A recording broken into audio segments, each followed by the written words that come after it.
আজকের গল্পটা শুরু করা যাক। বিকেল থেকে ঝড় বৃষ্টি হচ্ছে বাহিরে, কালবৈশাখী ঝড়।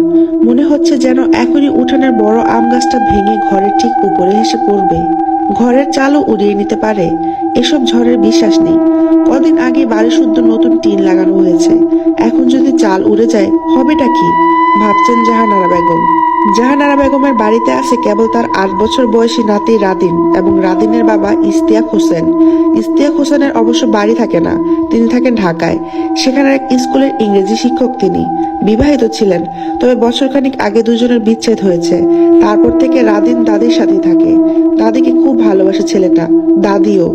বাইরে থেকে এশার আজান শোনা যাচ্ছে।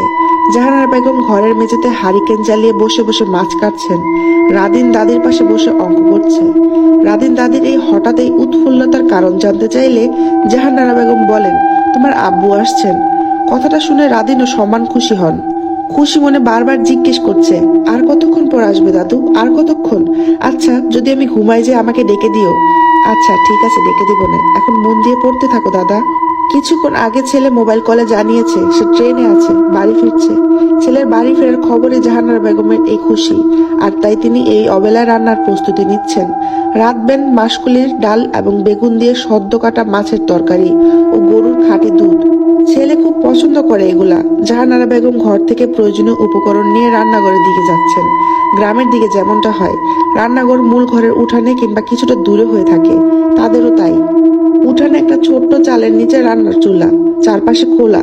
রান্না করার জায়গাটার পাশে 2-3টা পেঁপে গাছ, একটা পেয়ারা গাছও, কিছুটা সামনের থেকে ফলমূল ও অন্যান্য গাছ। তারপর বাড়ির বারান্দার দরজা। দাদু, আমি তোমার কাছে বসে পড়ি। এখানে কাদাও নেই, যাও তুমি ঘরে যেয়ে পড়ো দাদা। না দাদু, আমি তোমার এখানেই পড়বো। নাতির কথা আর ফেলতে পারলেন না জাহানারা বেগম। পড়ুক বসে এখানে। তিনি এক মনে রাঁধতে থাকলেন। সবে ডাল নামিয়ে মাছ চড়িয়েছেন, অমনি আবার বৃষ্টির ফোঁটা পড়তে শুরু হলো। জাহানারা বেগম নাতিকে বললেন, তুমি ঘরে চলে যাও, আমি রান্না নিয়ে আসতেছি। এখানে থাকলে বৃষ্টির ছিটা লাগবে শরীরে, জ্বর আসবে।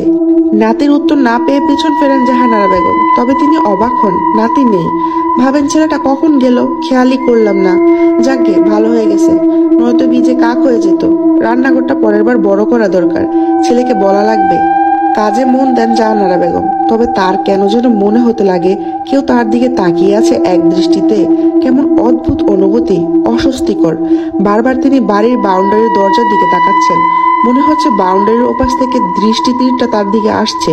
কি অদ্ভুত, ওখানে আবার এত রাতে কে থাকবে এ জনশূন্য গ্রামে? মাছ রান্না হয়ে আসলে ভাত বসিয়ে দেন জাহানারা বেগম। ছেলেকে দুপুরের ভাত দেওয়া যাবে না, বেচারা এতদিন পর বাড়ি আসবে, একটু যত্ন না করলে হয়? শহরে থাকতে থাকতে দেখা যাবে আবার বকের মতো শরীর নিয়ে ফিরবে। প্রতিবার এমনই করে ছেলেটা। ওখানে নাকি মেসের কোন খালা রান্না করে দিয়ে যায়, একটুও স্বাদ লাগে না। খাবার স্বাদ না হলে কি শরীর হয়? এক মনে ভেবে যাচ্ছেন তিনি। অমনি মনে হলো কেউ যেন তার সেই বাউন্ডারির দরজার সামনে শব্দ করলো। তিনি কান পেতে শুনতে চেষ্টা করলেন। কেউ একজন মাত্রই বলল দরজা খুলতে। মহিলা কণ্ঠ, খুবই পরিচিত, এই গ্রামেরই, তবে মনে করা যাচ্ছে না ঠিক কার কণ্ঠ ওটা। অগত্যা এগিয়ে গিয়ে দরজাটা খুলে দিলেন জাহানারা বেগম। তবে তিনি বেশ অবাক হন এটা দেখে যে আশেপাশে যতদূর চোখ যায় কেউ নেই। ভাবেন মনের ভুল, বয়স হচ্ছে তো, বয়স হলে নাকি মানুষ যা তা কল্পনা করতে শুরু করে। সে যাগ্গে। জাহানারা বেগম সে চুলা থেকে ভাত নামিয়ে দুধ বসালেন। ভাতের মার সংরক্ষণ করা হচ্ছে একটা বাসনে। এগুলো ছাগলের বাচ্চাদের দিবেন জাহানারা বেগম। কিছুদিন আগে ওপাড়া থেকে একজোড়া ছাগলের বাচ্চা কিনে এনেছেন তিনি। লম্বা লম্বা কানওয়ালা ছাগল জোড়া, দেখতে বেশ সুন্দর।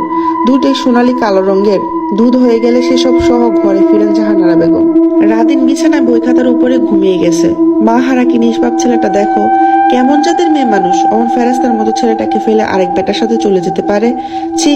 ঘৃণার পাশাপাশি হৃদয়টা যেন অজানা কষ্টে ভার হয়ে ওঠে। তিনি রান্না করা পাতিলাগুলো রেখে এসে নাতির বইপত্র টেবিলে রেখে নিজেও শুয়ে পড়লেন নাতির পাশে।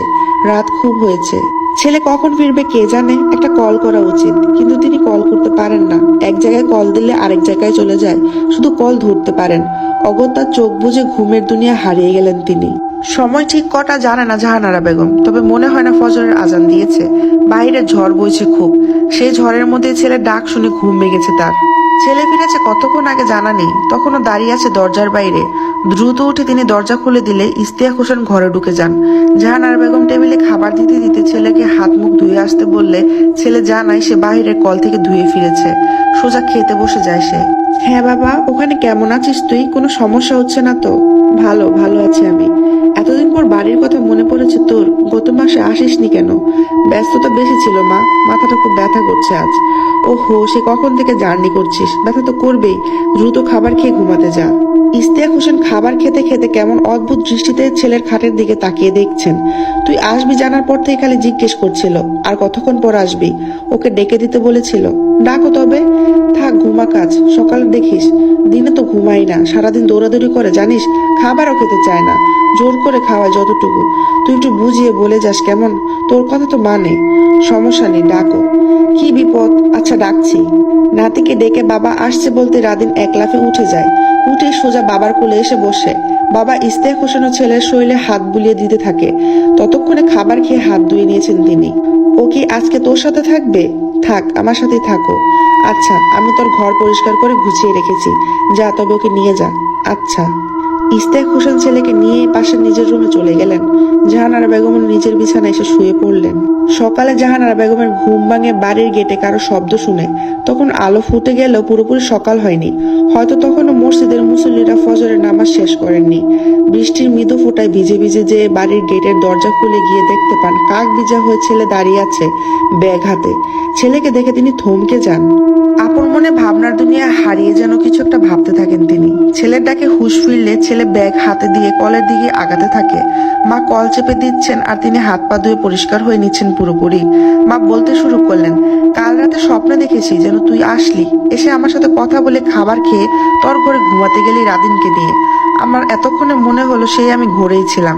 ইশতিয়াক হোসেন হাসতে থাকেন। ছেলেকে না দেখে আসো যে, সেই জন্য স্বপ্নে আগেভাগে স্বাগত জানিয়ে নিলা। চলো ঘরে চলো। চল, ভিজেই তো গেলি। ঘরে ঢুকে জাহানারা বেগম আরো বেশি হতভম্ব হয়ে যান। তার ঘরে রাদিন নেই। এক মুহূর্ত সময় নিয়ে ভেবে নিলেন, যদি কাল রাতের ব্যাপারটা স্বপ্নই হয়ে থাকে তো রাদিন কোথায় গেল? ছেলে ইশতিয়াক সহ দ্রুত তিনি ছেলের ঘরের দিকে পা বাড়ান। তড়িঘড়ি করে ঘরে ঢুকে কিছু একটা দেখে জাহানারা বেগম জ্ঞান হারান। ছেলে ইশতিয়াক কিছু বুঝে উঠতে পারল না, শুধু দেখলেন তার বিছানার উপর রক্তের ছোপ ছোপ কালচে দাগ। তাহলে কি জাহানারা বেগমের ভুল হলো? রাতের বেলা দরজা খুলে কে ভিতরে এসেছিল? আর অকালে কেন রাদিনকে চলে যেতে হলো?